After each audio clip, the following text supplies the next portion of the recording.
Hey you, what is the hardest difficulty in Terraria?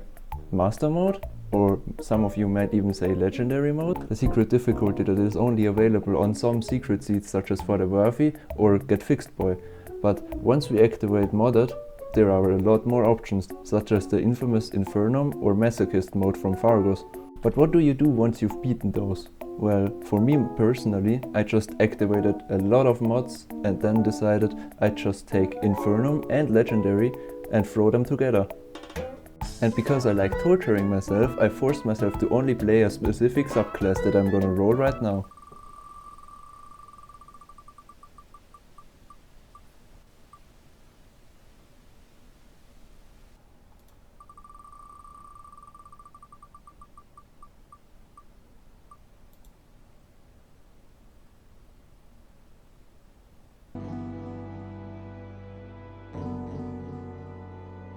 As I rolled Boomerangs, I decided to design my character after the Boomerang Bros from Super Mario.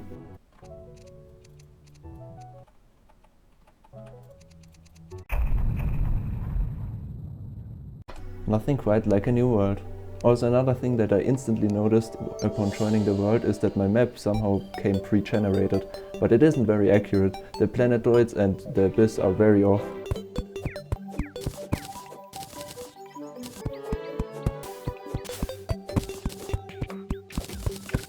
Taking a look at the boss checklist, you will see why I called it Ultramodded. There are 50 bosses in pre-hard mode and over 100 in hard mode and post-Moonlord, most of which are additionally buffed by the Infernal Eclipse of Ragnarok mod.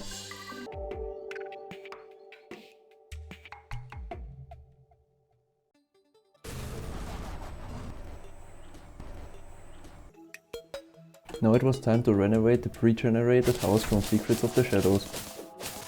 Even though I never used it myself, it was very useful for getting some early NPCs.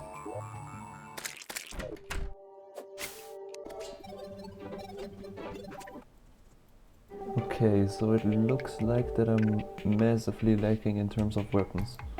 The first one I can definitely get is this. Now I decided to quickly build a small base for myself before diving into a elevator to get some more resources for building more appealing looking houses.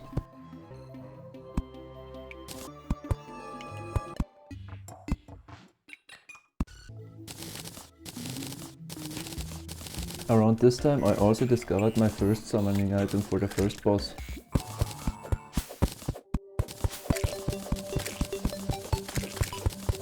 Now it was time to go into the caves. I was just hoping to get enough resources to build some houses and maybe some more gear. And even though I got destroyed by a ghost, I had enough resources to build a house.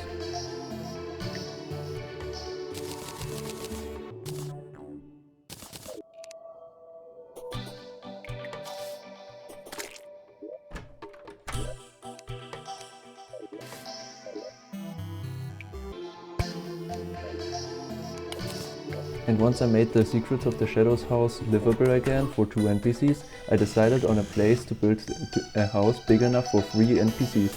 And once it became day again, I instantly started working on it.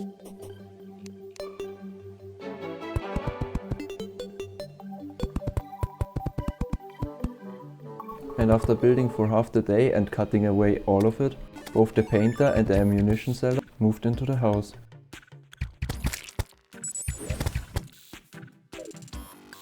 After finishing some polishing work, also the merchant arrived.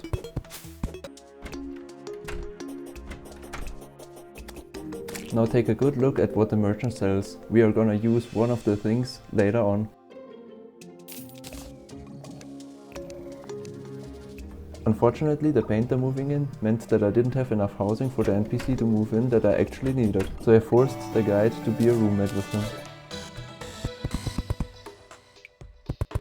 The night I quickly roped up to the planetoid to see if it was actually destroyed or if it was just a visual bug on the map.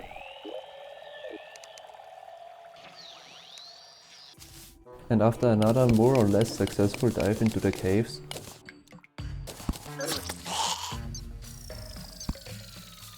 I discovered our first new bar for the playthrough from the Vitality mod, crafted from tin and copper bars It provided us with new options of crafting otherwise tedious items, as well as a pretty decent armor set that was very useful for getting resources in the early game due to the increased mining speed. Now it was time for some simple accessories such as the simple shield from Homeward's Journey, later upgraded into the Umbro shield, the Topaz ring from the Thorium mod that increases metal thrower damage, and the radar. Now for an early game armor set, I decided to go for pumpkin armor for the 10% increased damage. And on the left side of my house I also found a living tree with some pretty worthless loot. Now with some basic gear I was ready to think about some actual armor sets, such as first the Snow Ruffian armor from Calamity, secondly Sandstorm armor from Thorium, and lastly the Gladiator's armor that was also buffed from Calamity. But first it was time to get my weapon. Well, what I thought was gonna be my weapon, because as it turns out, as soon as I bought it, it doesn't behave like a boomerang. Now with the only weapon that I thought was gonna behave like a boomerang out of the question, now I just had one option left, which was the baseball bat.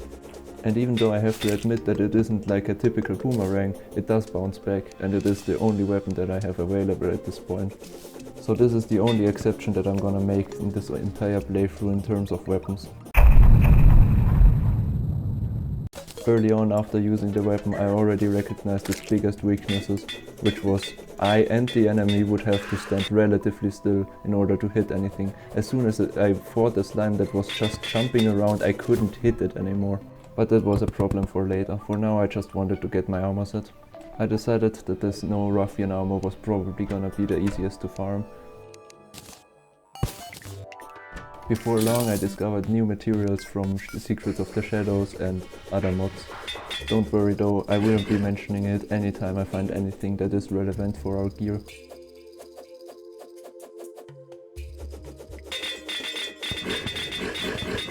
I had to come back into the snow biome so many times because I died to either ghosts or anything else that was moving quickly that I literally just couldn't hit.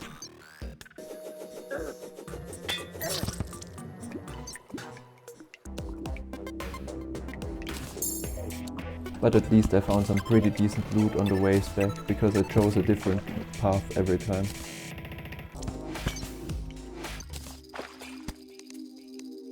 By the way, I even found a snow Draydon slab before I found enough blinks. Not just because they didn't drop any, but because literally none spawned other than in this place specifically.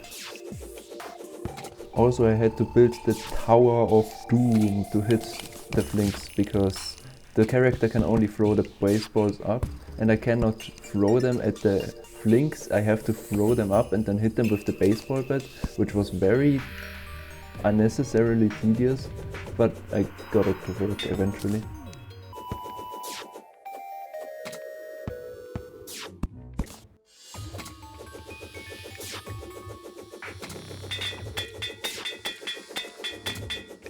After those flinks per coincidence gave me exactly enough for the armor, I quickly gathered enough snow when a flinks decided to disobey the laws of reality.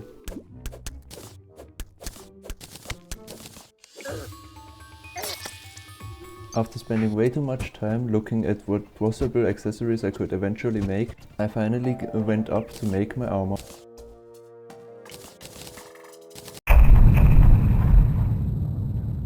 Now it was time to make some actual decent accessories because what I had right now was not gonna cut it against bosses. So I went up into the planetoid in hopes of finding anything useful in the Sky Islands.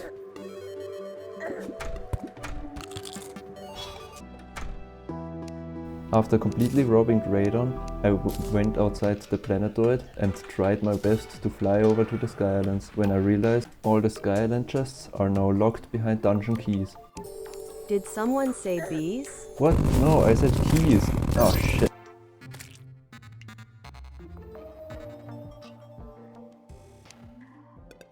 Time for one last dive into the elevator. Hopefully I get enough heart crystals and maybe even hermes beads. Well, maybe not the last one.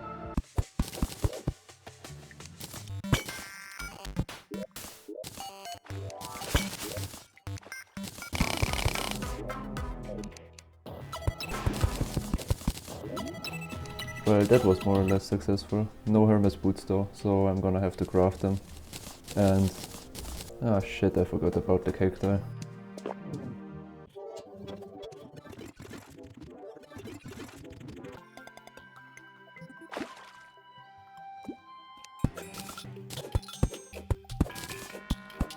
After getting way more cacti than I was ever going to need, I went into the pyramid and found a sandstorm in a bottle and a shield that gets more defense the more empty my inventory is.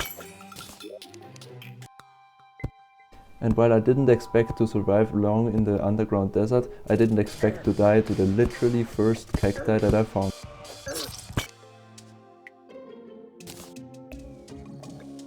But at least I finally got my Hermes boots.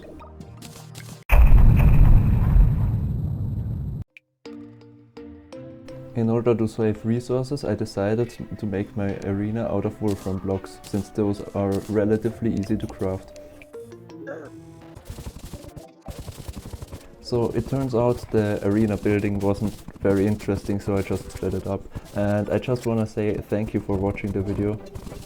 I will be trying to get out the next one as soon as possible, especially if there is demand, even though I doubt it.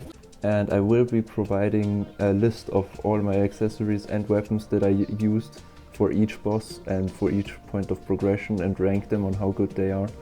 Other than that, I wish you an amazing day and goodbye!